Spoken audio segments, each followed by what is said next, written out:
Hello, everybody. Welcome to the Movies by McManus podcast where we talk about movies, comics, TV, books, whatever type of media you're into in the context of who created it, what effect it's trying to have on the world.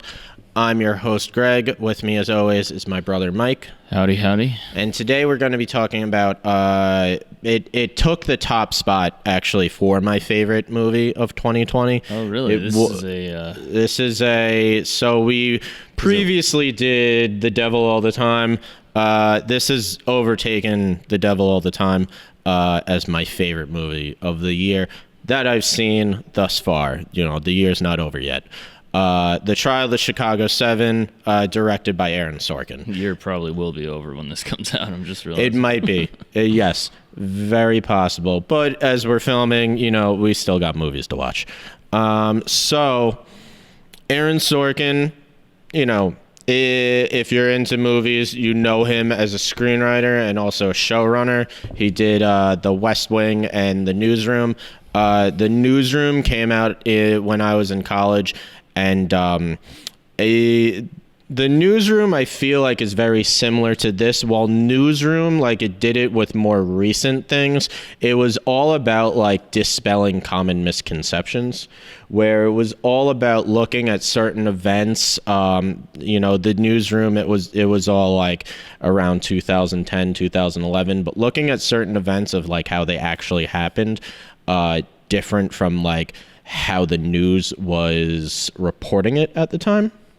Right. And this is very similar. And there is a scene in The Newsroom where they talk about the anti-war movement and kind of the trial of the Chicago 7, where they say these anti-war groups, you know, Tom Hayden and the Students for a Democratic Society, and, you know, Dave Dellinger with the National Mobilization Committee to End the War in Vietnam, along with several other groups, because while in the Trial of the Chicago 7, the movie, they talk about these groups that were on trial, there was the protest at the 68 Democratic National Convention was actually a large amounts of groups, most of which, the members of which, were never put on trial. Right.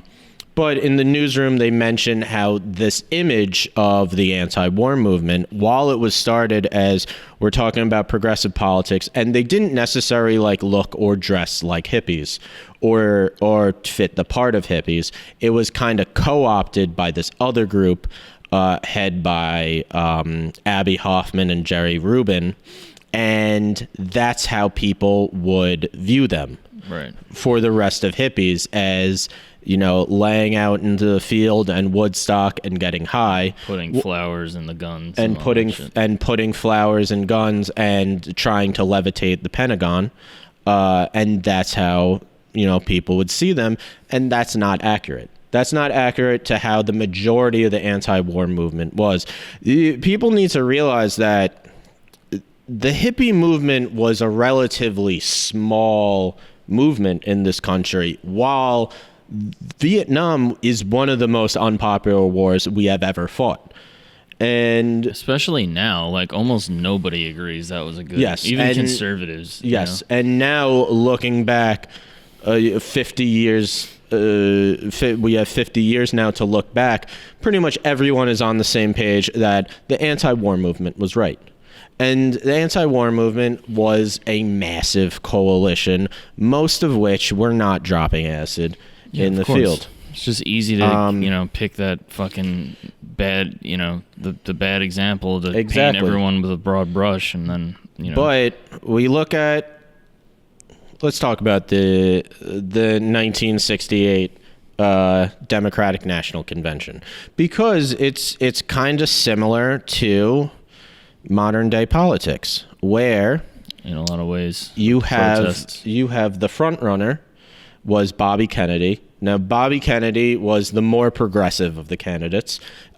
He was in the lead because his brother was president and a lot of people liked him. He was against the war in Vietnam. And 2 months before the Democratic National Convention, that he's expected to get the nomination, he's assassinated in Los Angeles.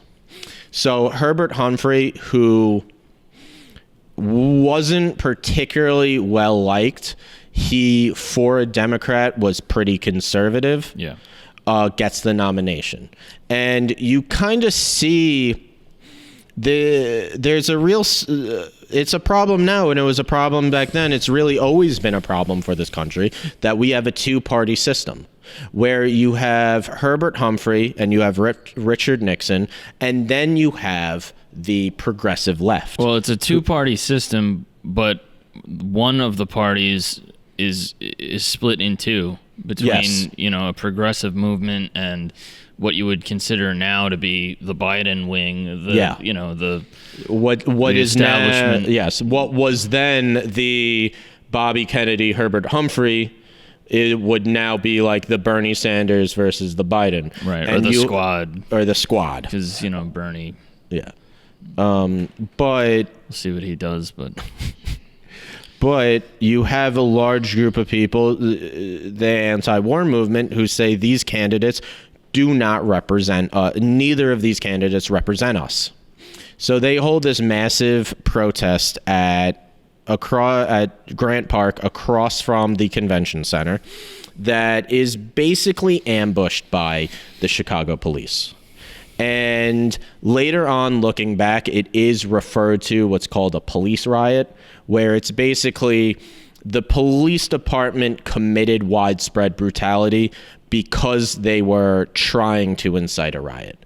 Because... What are you talking about, Greg? They don't do that. Because there were a group of people in Grant Park. They couldn't tell them to leave because it's against their First Amendment. They'd be breaking the First Amendment.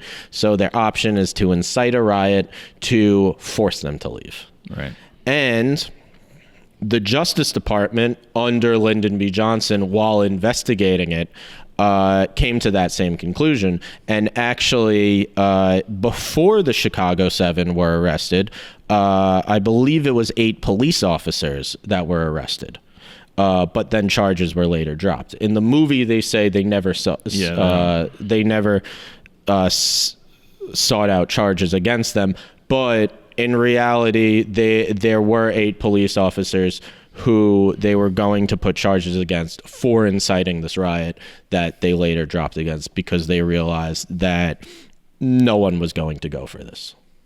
Who was gonna? The Justice Department, basically the federal government. But I'm surprised that they would do that because they were sort of working in cahoots with the police. At least that's the impression you. That's the impression of the movie. I don't know. That's how it actually happened. I don't know. So many parallels to today's society too. It's really upsetting when you watch these things and you go like, "This was 50 years ago," but it could have been this summer. Exactly. So after the riots happened, these 7 men were arrested, and then an 8th man, Bobby Seale, was kind of put on later. There's Tom Hayden and Remy Davis, who represent this group called the Students for a Democratic Society, or the SDS. There's Abby Hoffman and Jerry Rubin, who represent the Youth International Party, which would be considered like the hippies. They called themselves the Yippies, like the young hippies. And then David Dellinger, who had been a pacifist and kind of an anti-war activist since World War II. He was one of like the first heads of like the American Socialist League. And he created the National Committee, the National Mobilization Committee to end the war in Vietnam. And then there are 2 others who were there, but they weren't really like associated with any group. John Froines and Lee Weiner, who were kind of... They say it in the movie, like they're put in so that the jury can find them innocent and not feel as bad about finding everybody.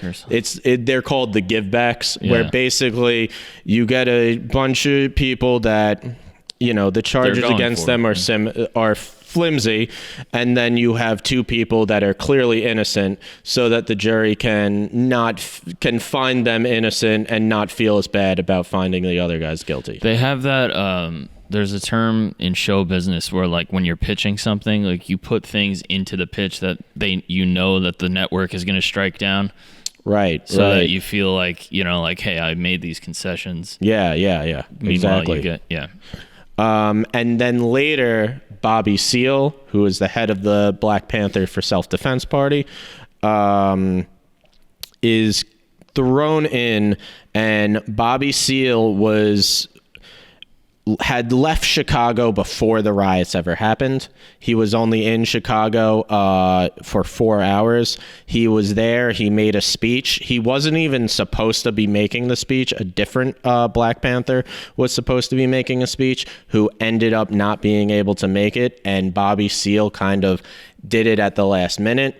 He goes there, he makes the speech, he leaves Chicago, then the riot happens, and then he's arrested, and he's put on trial with the rest of the men. And basically, the entire reason he was put on was because they thought this jury will convict them. If we put a black man with these white people, it will be easier for a jury to convict them. Yeah, and then especially if they're seeing Black Panthers sitting in the and especially... if you're seeing Black Panthers sitting in the audience. So the trial is kind of like, it's just a mockery of the American justice system, where these people were not given a fair chance. Julius Hoffman, who is the judge, was clearly against them, had decided basically that he was going to make sure that they were found guilty. He was a super conservative judge. He made sure that only very conservative people ended up on the jury. One of the guys who ended up on the jury had a son he kicked out of the house for protesting the Vietnam War. And then you have the prosecutor. Imagine being that fucking stupid. Yeah. And, well, he also, the attorney general at the time of the riots, Ramsey Clark, was on the stage willing to testify that his investigation concluded that the protesters did not incite the riot, that the Chicago police incited the riot. Michael Keaton in the movie. And Julius Hoffman, I was about to call him Julius Caesar. Julius Hoffman they could have used Julius Caesar. From what I understand, how he was portrayed in the movie is very accurate to how he actually was. He was very supportive. Yeah. Of this guy was actually... That's great. He was a hardcore racist. He was... what? Julius... The judge. Oh, I thought you were talking about Keaton's No, I'm not talking about Keaton. I'm talking about the judge. Like, that's how he actually was. Just like any objection that the prosecution made got sustained. Any objection that the defense made got overruled. He would throw out evidence, straight up throw out any evidence that might support that the defense was innocent. And basically... These people are... anti-American. Yes. Yes, they are. If you are anti-protest, then you are anti-American. Like, you're trying to 100%. Throw out votes. You're trying to fucking... If you're trying to throw out votes, if you're trying to make the case in court that the entire city of Detroit, that all the votes from the city of Detroit should be thrown out, then you're anti-American. I mean, there's so many parallels you can make. Like the two guys that were... See, I always talking about how like liberals should take back the American flag because we actually represent like what is in the Constitution. I'm not saying like all conservatives are against the Constitution, obviously not, but like this whole idea that like Republicans or like far right people, I should say, like own the flag. Like those two guys, those two kids in the movie when they're protesting, and the one woman has an American flag, and they're like, "Take down the fucking flag, you cunt!" And they're like yelling at her. I should. Well, yes. You'll finish your point. I wanted to fucking shoot those kids in the head. And by the way, they're not kids; they're men. Yeah, but so I should point out, frustrates the hell to me. We can point out kind of differences how this movie, because it's still a movie, so it's still Hollywoodized. Yeah, of course. That happened in real life. I'm sure it did. But she was not holding an American flag. She was holding a communist flag. Oh, all right. Well, and a bunch of frat bros did try to attack her and basically pull her clothes off, and Jerry Rubin did stop it and was then arrested. That did happen, but it wasn't. I forgot that side of it where they actually attempt to rape her. I was just thinking of like, because that whole idea of like, you can't fly the American flag because you don't agree with me. It's right. Like, that's not how this works, guys. I get why they changed it. That's the point he's trying to make, is like, you do not own, like, the right does not own the American flag. Yeah. So I get why they changed it. In real life, she was holding a communist flag. Yeah. That's also fucking stupid, because it's like, what is you don't know communism. You know? Right. It's just like, stop with these childish fucking, you know, things. And that's kind of like, a few things are different. Like Joseph Gordon-Levitt's character, Schultz, the prosecutor. He did a good job, because boy, did I want to punch him in the fucking face the whole movie. I did too. What a dweeb that guy is. So I'm sure he's a nice guy in real life, but like, he's... Joseph Gordon-Levitt probably is. The prosecutor in real life, no, he was not. Yeah. But dude, what a dweeb. Can we just talk about what a nerd he is? He's a nerd, and this is where I see of the two antagonists, the judge, Julius Hoffman, and then the prosecutor, Schultz, they represent the two types of evil. The judge is the evil person who does evil things to others, and Schultz is the evil person who lets evil things happen to others. I thought that was actually very, like, overstated. Like, I was like, I see the point. Yes. I really get the point you're driving home. You're driving home the point of, like, silence is just as dangerous as, like, outright racism or something. In the movie, like, his ambitions get in the way. He's ambitious. He wants this trial because it's better for him. Exactly. His personal beliefs might be, these guys probably shouldn't go to prison, but he's not going to let that stop him. In real life, Schultz was hardcore right-wing, maybe even more right-wing than the judge was. David Dellinger, like, calls him a Nazi afterwards, saying he was, like, basically a fascist. Mm-hmm. And how he was portrayed of, like, somewhat sympathetic maybe to the Chicago 7 was not how he actually was. Was he, like, in the movie, after Bobby Seale was gagged, let me ask this question. That did actually happen. Why haven't we outgrown the need for Hollywood to do shit like that? When you look at, like, I'm dead serious. When you look at, like, The Tiger King, or you look at, you know, The Vow, which I'm totally obsessed with. I don't know. It's about Nexium, Keith Raniere. Oh, I have not like, watched when that. You look at these, like, true, like, these real stories, you don't, like, haven't we outgrown the need to Hollywoodize everything? Like, couldn't they just show the trial? You know, I understand back in the day when people don't have access to information or streaming or the internet, and it's like, hey, listen, like, we want to put a cohesive A, B, C, D together with the through line just so, like, we could sell movie tickets. You don't have to do that anymore. I don't know. I don't know that you'll ever get rid of it. I'm just saying. I don't know if that's something you necessarily don't have to do, because people are expecting a story like that ABC. People are expecting that. But there is that story. I'm saying, like, you're still not going to make a movie if there's no story there, essentially. Right. But I mean, you know, what's your definition of a story? Like, there's tons of things that... I mean, like a typical beginning and middle and end. Sure. And you might have to, you know, stretch the facts a bit. Or if there's a particular thing you want to say, you might want to stretch reality. Like, to me, how different Joseph Gordon-Levitt's character was to the actual person, like, that's not the biggest deal to me. Yeah, no, yeah, but it's still a choice they made. Yes. So, like, why? Just because... I think that they're trying to... I'm going to guess they didn't want just two outright evil characters. Because they feel like they already had that guy with the judge. They already have this guy with the judge. They already have a main evil antagonist.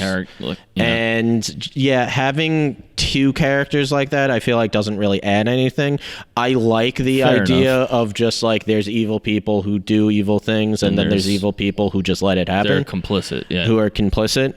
I see your point. Yeah. I agree. I definitely agree with that. But like, so I guess that in answers real life the question. he was more than just complicit. They have Schultz is the one who asked for a mistrial against Bobby Seale.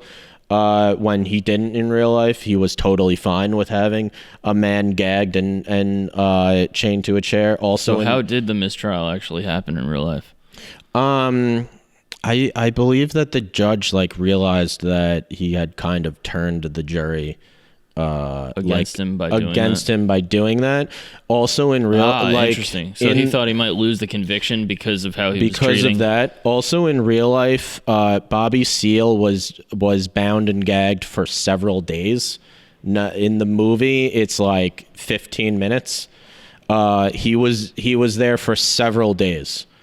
And eventually they had to call a mistrial. Also, should have been a mistrial to begin with because Bobby Seale was not represented by anybody. Right. Which is a major part of the film, was that there was the Chicago 7 who were represented by William Constable, and Wineglass, I believe, was the other prosecutor's name.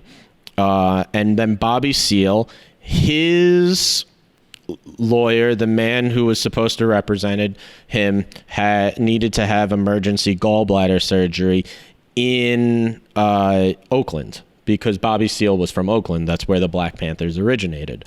And his lawyer could not get out of Oakland and couldn't really leave the hospital. And it's very important, and you see this in the movie, that the judge decides to go ahead with the trial without Bobby Seale being represented, 100% against the Constitution, but then keeps trying to, one, convince William Constable to represent him, and two, tried to make it seem that Fred Hampton, who was the chapter president of the Black Panthers in Chicago, was giving him legal advice. Was Fred Hampton actually in the courtroom? He was in the courtroom. I don't know how much like he was passing notes to Bobby Seale. Dude, did you see the footage that they put in there? The actual pictures of Fred Hampton's murder? It's brutal. Do you see he was assassinated. No, I know that, but the police officers are literally laughing as they're carrying his body. They were laughing. So, all right. Let me finish my point about Bobby Seale, and then we'll go into Fred Hampton of how he was murdered. Yep. So the reason why the judge kept doing that, kept getting William Constable or Fred Hampton to appear as Bobby's lawyer, was because he knew even if they got a conviction, Bobby Seale had a good case at appeal because he was never represented by a lawyer. So if he could make it seem that actually he was being represented, then it would basically throw out his means for appeal. Right. And that's why he kept trying to do that, because he wanted these people in prison. So back to Fred Hampton. Fred Hampton was the president of the Black Panther Party in Chicago. He was, I forget the dude's name, but Lakeith Stanfield is going to be playing him in the movie. He was basically one of his like top guys, was an informant for the FBI. Gave the FBI the layout of the house that they were going in. They went in. Accounts kind of differ because. But what is the reason that the FBI was supposedly going to check on Fred Hampton? They were going to arrest him. I'm not sure what the charges were. Gotcha. But they were going to arrest him. His friend tipped him off, said he's here, he's in this house. It wasn't the FBI who actually raided the house. It was the Chicago police. Okay. But the investigation was an FBI investigation. Gotcha. It was a part of COINTELPRO. It was a part of this massive FBI program specifically designed to dismantle, one, the Black Panthers, and two, the anti-war movement. Yeah. And what had happened was they broke in. They didn't identify themselves as police officers. and they basically just started shooting.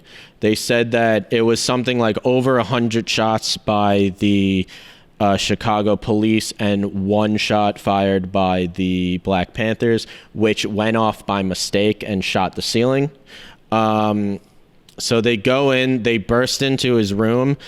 Fred Hampton had taken sleeping medications. He was known for taking sleeping medications, so he was still asleep. He didn't hear the gunfire downstairs. He's laying in, they go into his room, and they shoot him. They get him into the shoulder. He's barely awake. One police officer asks, "Is Fred Hampton dead?" And the guy says, "No, I got him in the shoulder." And he goes up, puts a gun directly to Fred Hampton's head, and pulls the trigger and shoots him point blank range in the head. Fred Hampton's family got something disgusting. Like in Fuck those motherfuckers. In a civil lawsuit. Fred Hampton's family got $5 million from the Chicago police, but no one was ever charged with his murder. It's fucking despicable. It's disgusting. And that's what happened to Fred Hampton. And this was going on. Black Lives Matter, man. Yes. Fuck you, motherfucker. Burn in hell. And that happened during the trial. I'm sorry. I'm having like an actual emotional reaction to that. Yeah. They shot him in the head. He was 21 years old. Yeah. That happened during the trial. They make that the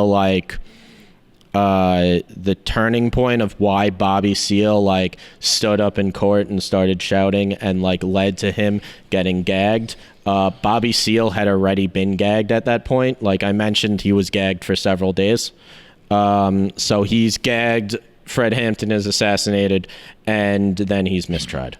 And then he's found innocent of the other crime because during all this, Bobby Seale was on charges of murdering a police officer, which it was later turned out in Connecticut, which it later turned out he was framed for. Yeah, exactly. Yes. So originally, I should bring up. The actor who plays Bobby Seale, I forget his name. I've seen him in other things. He was in the show Watchmen, that just came out. Originally, Jonathan Myers was going to play that part. In this movie, who Jonathan Myers is from The Five Bloods. He plays the son in The Five Bloods. Oh, okay. He was originally cast to play Bobby Seale, but then had to back out. That character. The son in The Five Bloods. I didn't either, but Jonathan Myers is great in other things. Yeah, I didn't love that. And to be honest, I didn't love that performance either. I thought it was a little like, come on, Dad. Like, he's great in another movie called The Last Black Man in San Francisco. Yeah, he's great in. He's also on the show called Lovecraft Country, which is bizarre and real weird, and I don't know. And so Aaron Sorkin has actually been trying to make this movie since like the late 90s. And originally, or like the early 2000s, and originally Aaron Sorkin was going to write it, Steven Spielberg was going to direct it, and Will Smith was going to play Bobby Seale. Because this was the early 2000s. So wait, was it in like a development hell thing, or was this a complete? No. This was in development hell for a while. Holy shit! They abandoned it for almost 20 years. Yes. Wow. Originally, I find that so interesting. The whole development hell thing. Like, there are so many movies that just never get made. Well, there's the majority, right? Yes. The vast majority. Forget.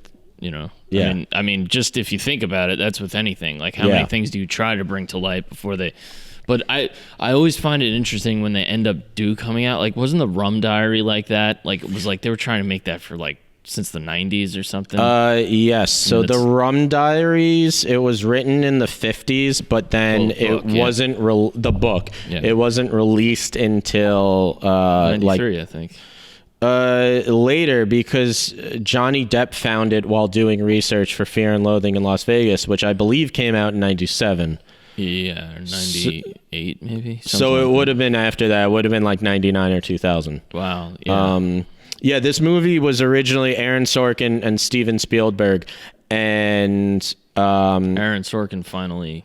Aaron Sorkin did. Yeah, he directed it and wrote it himself. He finally got it out. Yeah, this was around like 2001 when like Holy Will shit. Smith was doing like Ali. He would have been a like, lot more age appropriate. Yes, he would have been a lot more age appropriate. I mean, all the actors are much older than they actually are. Yeah, I mean, that's the thing that's crazy when you realize Fred Hampton was 21. Hampton was 21. Like, holy shit, man. I believe I'm not 100% sure. I believe Bobby Seale was like 28. Yeah. I did the math, and Abby Hoffman was Abby like Hoffman 32. was 31. 31. Yeah. Abby Hoffman was 31, and Tom Hayden and Fine Remy. age, 31. A fine age. Yeah, that's how you are right now. Yep. Tom Hayden, I think, was like 20 or 21, and David Dellinger was like 45. But David Dellinger, like, you know, he's been protesting the war since World War II. He was arrested as a Shout out to conscientious. David Dellinger. So David Dellinger, they kind of turn Tom Hayden into like the main character of this movie. Yes. They kind of add him into scenes where he wasn't really in real life. Like when William Constable goes to see Ramsey Clark, like Tom Hayden didn't go with him, when William Constable goes to the prison to tell Bobby Seale that Fred Hampton murdered and Tom Hayden is there, they have a great conversation. One of my favorite scenes of the movie, it's after he tells Bobby Seale about Fred Hampton being murdered, and Fred Hampton looks at Tom Hayden and was like, you come from a rich family and your parents are probably real conservative, and a lot of what you do is probably a real fuck you to your dad. And he goes, yeah, a lot of what I do is to say fuck you to my dad. And Bobby Seale is like, and you can see why that's different from a rope hanging by a tree, right? And it's such a great line because, I mean, Of course, yeah. not to discredit what Tom Hayden and Remy Davis were doing, but it is true. They came from rich family, and they just didn't have as much stake into the game, I guess. Or that's maybe not the right way to put it. But they had other things to fall back on. If you have a privileged, Yes. background through whether you have money or not, or whatever it is, I mean, it's true. That's the whole thing about the election we just went through, which is people being like, "Oh, I'm not going to vote," because I dealt with that. I dealt with that because I was so in on Bernie Sanders, and Right. I'm a registered Democrat, and I fucking hate the Democrats now. Right. Because of what they've done to people like me, their own supporters. They fucked us in the ass consistently. All they do is fuck us in the ass. Because we have this two-party system. No, I agree. And neither of them really represent us. But really, neither of them represent most of America. No, 100%. But like, I eventually fell in line and voted for Biden because I didn't want, first of all, yeah, if I'm being honest, like I understand that, whatever you want to call it, the stakes are too high to sit on the sidelines. Obviously, we knew New York was going to go blue anyway. Yeah. But the point is, like, the choice of not participating is a privilege, because you're like, well, even if Trump remained president, like, our lives are not going to change as drastically as they, we wouldn't be as affected as certain groups, obviously. I mean, look, and the Remy Davis, when he's talking about his girlfriend, and he's talking about his girlfriend, and he's like, she's not into this. Her parents don't know that I'm into this, and I'd rather just like keep that part of my life away from that. And it's like, you have the option to do that. Exactly. You have the option to do that. So I should bring up how they kind of create Tom Hayden as the main character. Yeah. And they have Tom Hayden reading the names of the fallen soldiers at the end instead of their closing. I'm gonna guess that didn't happen. In real life, David Dellinger did it.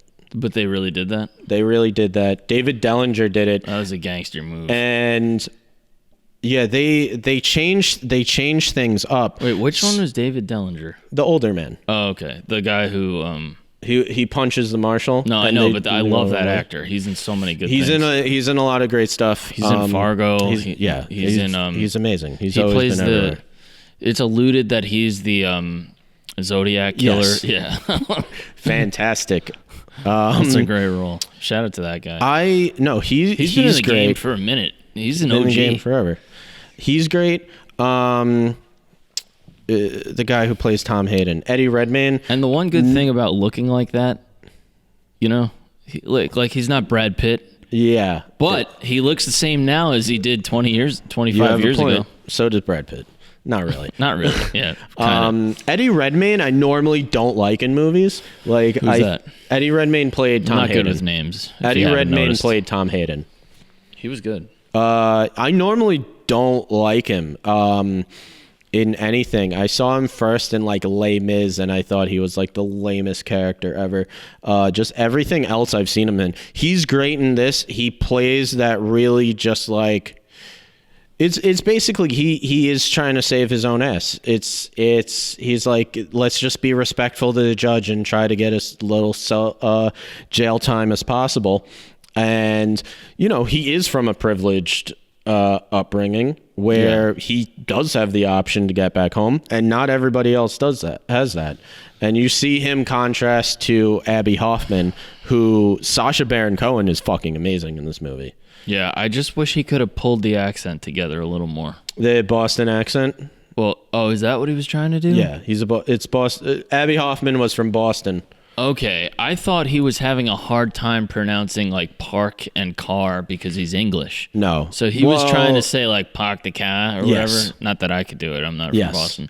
But he was doing a Boston accent. That didn't translate to me. I didn't know Abby Hoffman was from Boston. Abby Hoffman was from Boston. Yeah, I just thought I'm like, dude, you can't. Yeah. Like, I thought his British was just coming through there. Abby Hoffman also, he's like fucking way older. Yes, he's way older. Abby Hoffman was 31, and he's like in his mid-40s. I mean, that's how it is. They always make everybody way older. You think the actor who was playing Fred Hampton was actually 21? I'm sure he wasn't. By the way, I didn't know Abby Hoffman killed himself in real life. Yeah. I'm not sure like the details of it. Well, I read it. Well, yeah, but yes, he did.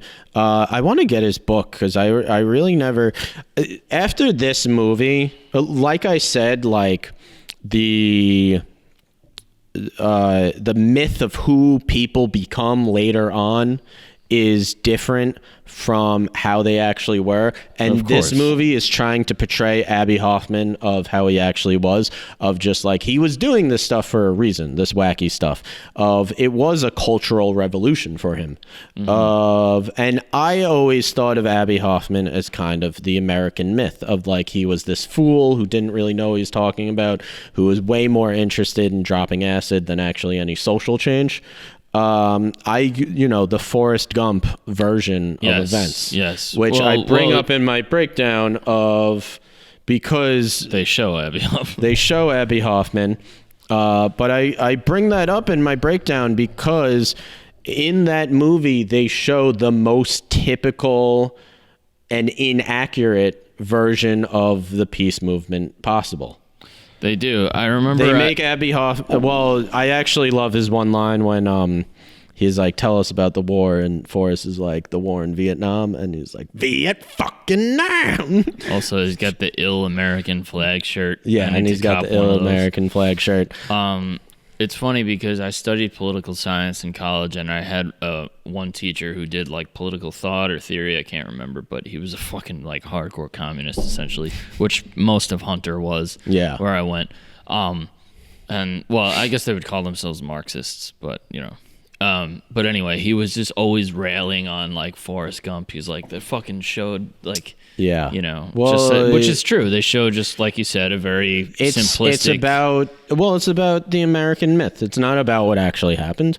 Forrest Gump. Yeah, but that's probably lost on people. Is like the point he was saying. Like it's like brushing over history and making them look like buffoons. Well, it was making the peace movement look like buffoons. It was making the part of the part where the character Wesley, who's like Jenny's boyfriend, he's kind of like an amalgamation character of like the SDS and the Youth International. Jenny, and shout out to Robin Wright.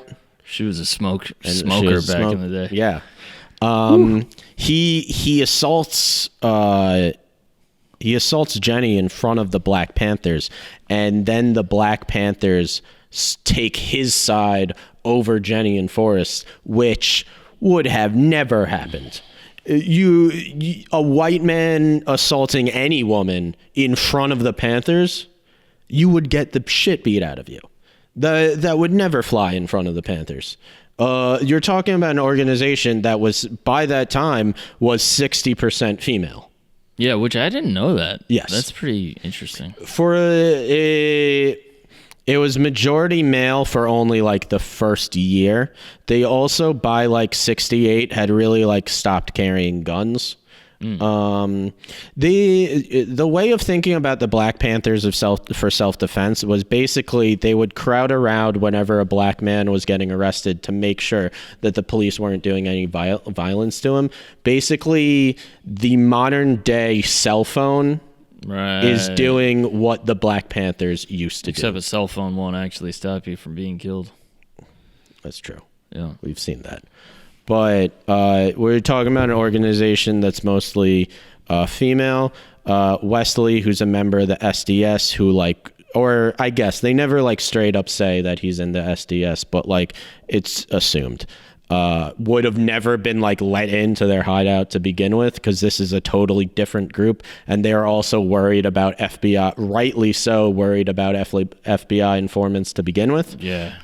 Wesley also calls Forrest a baby killer, which I hate, because that term was popularized later. That wasn't a term, like people claim that anti-war protesters were calling Vietnam vets baby killers, when that's like pretty hardcore exaggeration of what happens. What does that even mean, baby killer? Abortion? No. Like they shot babies in Vietnam. Oh. Which is a pretty hardcore exaggeration. The term baby killer was only used to describe the soldiers who participated in the Lau Ming massacre, where they did kill babies. It was specifically towards those soldiers, not Vietnam vets as a whole. When the anti-war movement was actually large, a lot of their leaders were returning vets. That's why they were against the war in Vietnam, because they saw what was going on. It was returning vets who saw what was going on, who saw people getting killed, who are now back. They have all this PTSD. The government is not really helping them. Like they don't help vets just like how they don't help vets now. And then you have like the Students for a Democratic Society, which the government does not give a shit about you. Then you have like the Students for a Democratic Society, who like there's this myth that they like hated America or hated the vets, which is the truth. The same bullshit they still peddle to this day about the left. They were tired of watching their friends get killed.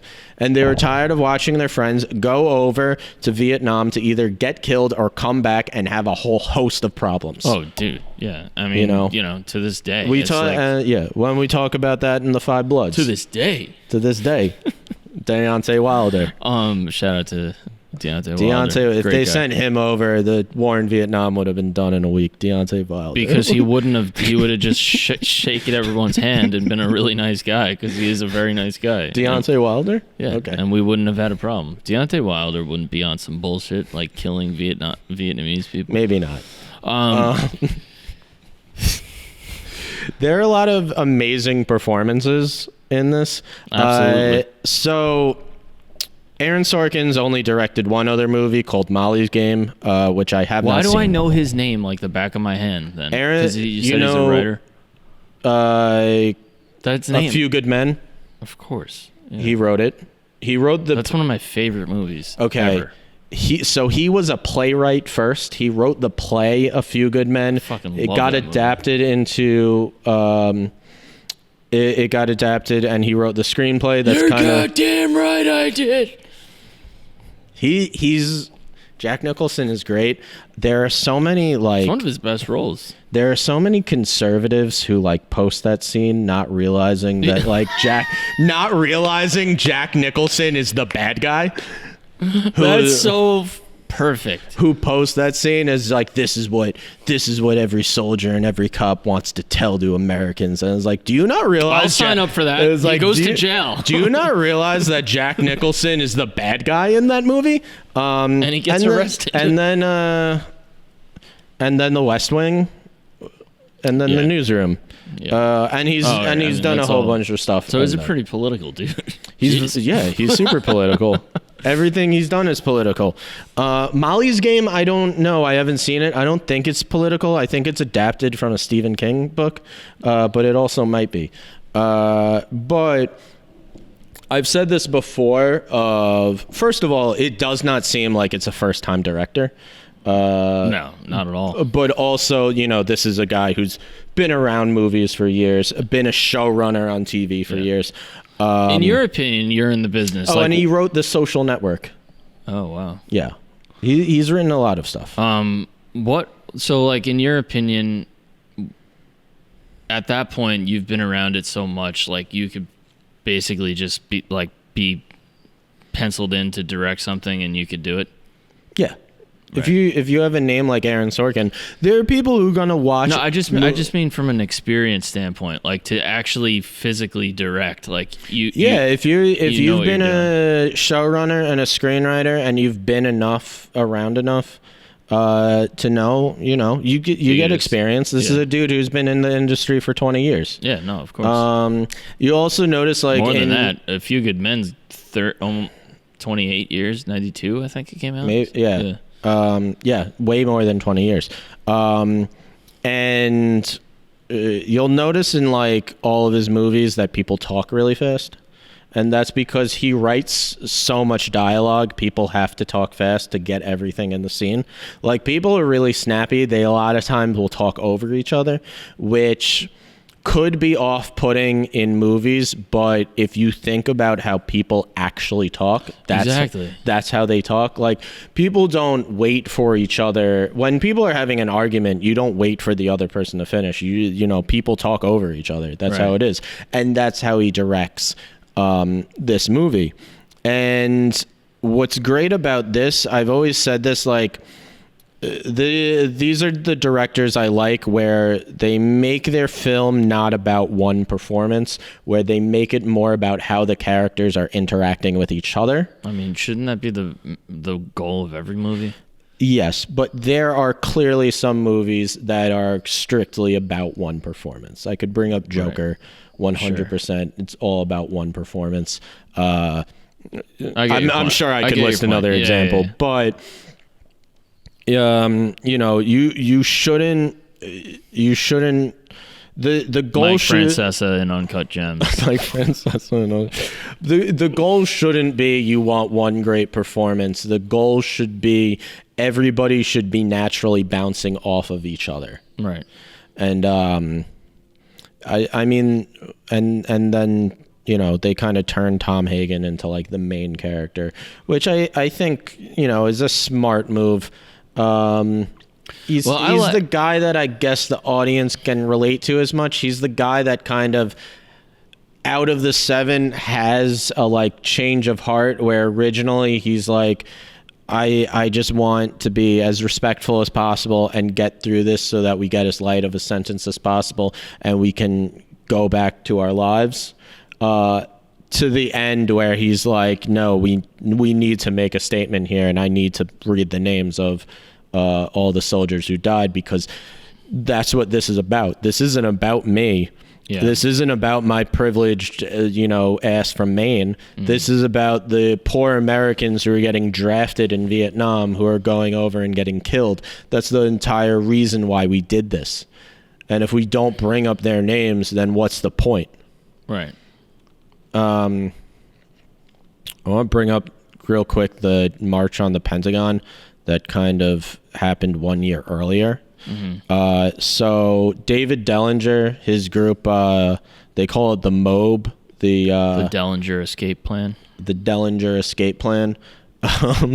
They call it the MOB, the National Mobilization Committee to End the War in Vietnam. They march on the Pentagon, and it's kind of hijacked by Abby Hoffman and Jerry Rubin. And they decide that they're going to put a bunch of their guys to drop acid and basically sit like on the field around the Pentagon and try to levitate it with mind powers. It was basically like a performance thing, but you talk about how this guy came to the Pentagon with like an actual serious agenda, with like actually trying to end the war. And then these guys decide we're going to use psychic powers to try to levitate a building.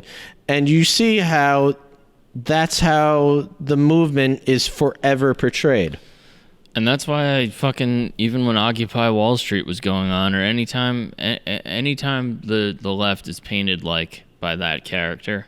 Yeah. Like the right has like one character for us. It's like someone on a couch smoking weed. Yeah. Who doesn't like want to work or something. Right. And it's just like, why even entertain that by, But people are diverse. There are people like that. No, that's fine, but 100%. It's just, I always feel like I don't want to be represented by that caricature. No, and it shouldn't. But I think it's why it's important that this movie is coming out now. Is because the peace movement of the 60s, they let themselves get depicted like that. All the media that came out afterwards, all the movies that showed the peace movement, Forrest Gump. Well, it was tied into like entertainment culture and music and like rock stars. They depicted them, and it's basically saying modern day progressives, we cannot let that happen to us. Yeah. We have to fight back against this characterization of us that is not true.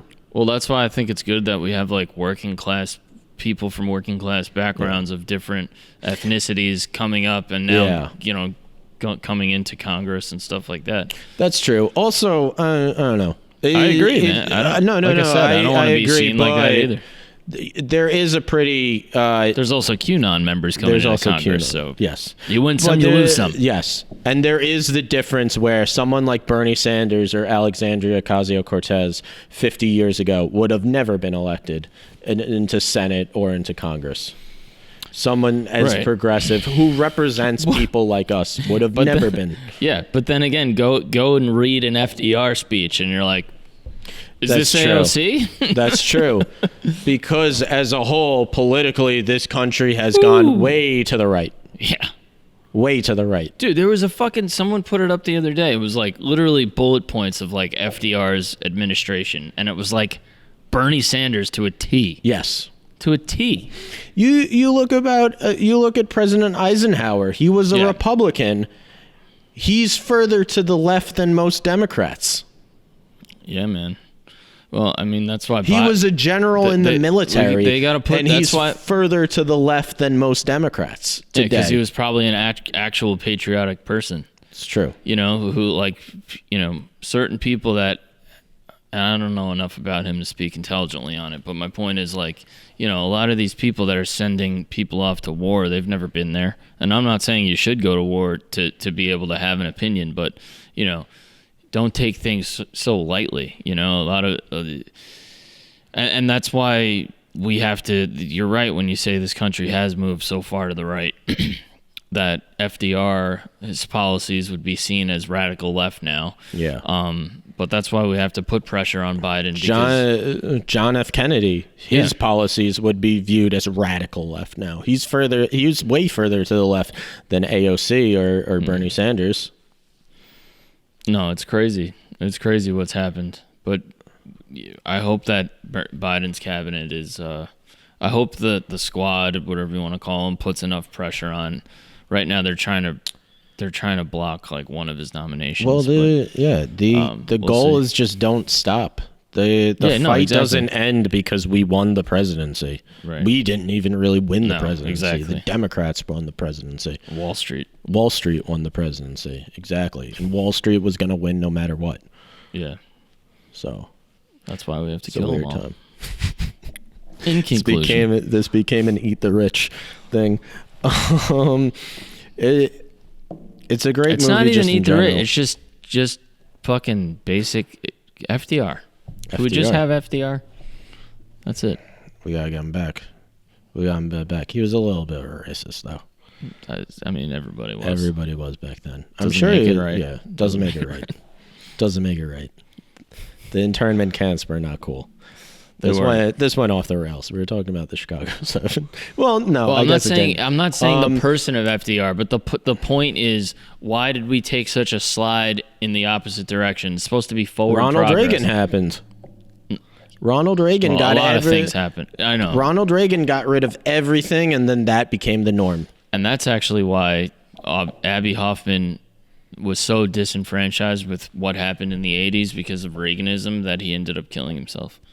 Is that true? Yes. Because, I mean, not just Reagan. I'm not saying, like, Reagan killed him.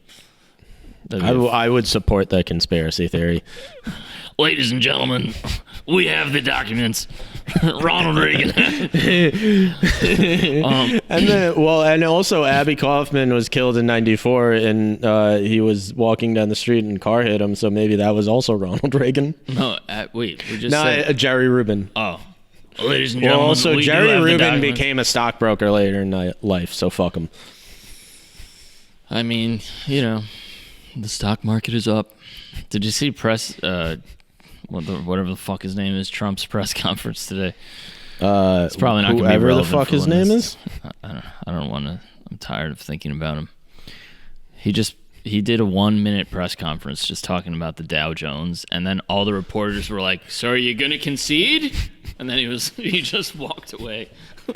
All right, so another thing, this movie has one of like my favorite openings. Will not be relevant at all by the time this comes out, but I'm listening. The opening scene of this movie is amazing, where it cuts in between each of the different groups and each of the different characters, and you kind of see where they all are. Yeah, and they're all kind of sick. Finishing each other's sentences. That was awesome. And you see like each one of these people kind of had a different idea of what was going to happen. Completely and utterly different idea of what was going to happen. And it shows that like, sick, no, actually. this was not all one group. This was not all one coordinated group, and they kind of did that. They kind of like labeled it as the new left or the radical left, because basically it was like, if one of these groups fucked up, we get to blame all of them because we get to claim that they're all one group. Right. They were in the media. They were trying to make it seem like the anti-war movement was all one group. And it was a COINTELPRO. It's like, 9/11 happened, so now we have to invade Iraq. Yeah, exactly. Like, what? But it was a COINTELPRO of basically turning the anti-war movement into a basically boogeyman for suburban America. And the same exact thing is being happened to progressives now. Yeah, 100%. 100%. Although Fox News and Trump have broken up. So it'll be interesting to see who gets the elderly. Newsmax is even more conservative. I know, but I'm saying as far as who gets that audience? Who gets the Fox News audience? Does the Fox News audience stay with Fox News, or do they go to Trump world? It's going to be a split. Yeah. I think like how the Democratic Party is split now between, centrists and progressives. It's going to be, who's going to primary Trump and who's going to also be in the primary in 2024? Because Trump's going to probably run. I think he's going to run. Mike Pence might run against him. Fuck no. You think so? I don't think he's going to win. I think he's going to do it. He's such a bitch, though. I know, but he's going to go against president, fucking Big Daddy. Don't call him Big Daddy. He's his Big Daddy. Trump is not Mike Pence's Big Daddy. I think it's not out of the realm of possibilities. Oh my God. Who the fuck? He has no charisma. No, he doesn't, but he's the vice president. That's normally what happens. I'm saying typically the vice president runs. The former vice president runs. Yeah, but I'm saying if Trump is running again, you think Pence I don't would know, do it? because here's the thing. That's also never happened before. Like we're talking Yes, it about, has. we're talking. Yes, Theodore Roosevelt. Only once, but Theodore Roosevelt. Yes, no, wasn't there someone else who like lost and then won Theodore again? Roosevelt. Oh, okay.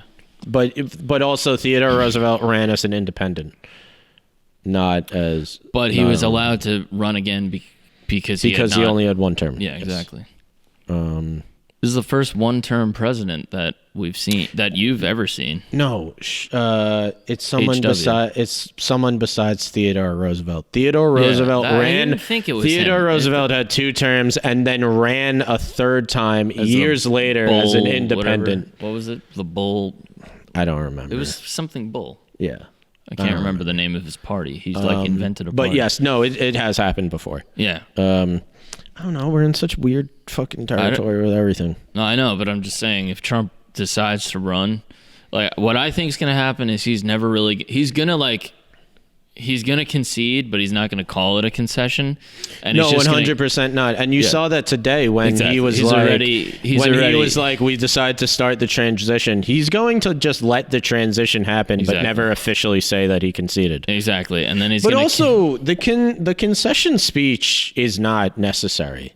No. Doesn't matter if you concede or not. They're all It's also which is nice to know, actually. Yes, it's also a relatively new thing. The concession speech. That wasn't always the case. Yeah. That's more of a modern day. It's so insane. We should wrap this up. We should. All right. The trial of Chicago 7. It's great. It's good. If Thumbs up. If you're a progressive activist, define yourself. Don't let the federal government or the media or whoever define you. Don't let them try to characterize you as something that you're not. You know, that's the entire point of this movie. It's an enjoyable movie, even if you're not. And even if you're not a political person, you can still enjoy it. And it's great. And R.I.P. Fred Hampton. Well, R.I.P. pretty much everybody who was in this movie, because the real life characters are all dead now. Not everybody. Tom Hayden is still alive. Tom Hayden's alive. He looks like I don't know what. He looks like a fucking train hit him. But all right, this has been Movies by McManus. This was an interesting one. This was a cool one, but it was a very political film, so obviously we were going to get into it. All right, I'm your host, Greg. So if you want to see the video version of this podcast, check out our YouTube channel. That's also where I do shorter breakdowns of each film that we're doing each week. Follow us on social media at Movies by McManus. And if you're already on YouTube watching this, check us out on the podcast app. Yes. Or Spotify. We are on Spotify. Yeah. I just checked the downloads yesterday. People are downloading the show. Continue to do that. Continue to tell download a friend, it. Leave a review. We've never asked for people to do that. Leave some comments. Leave some reviews. Let us know that you feel appreciated. Yeah, let us know. We want to hear from you. I want to hear what movies you want. Yeah. I'm generally want to know.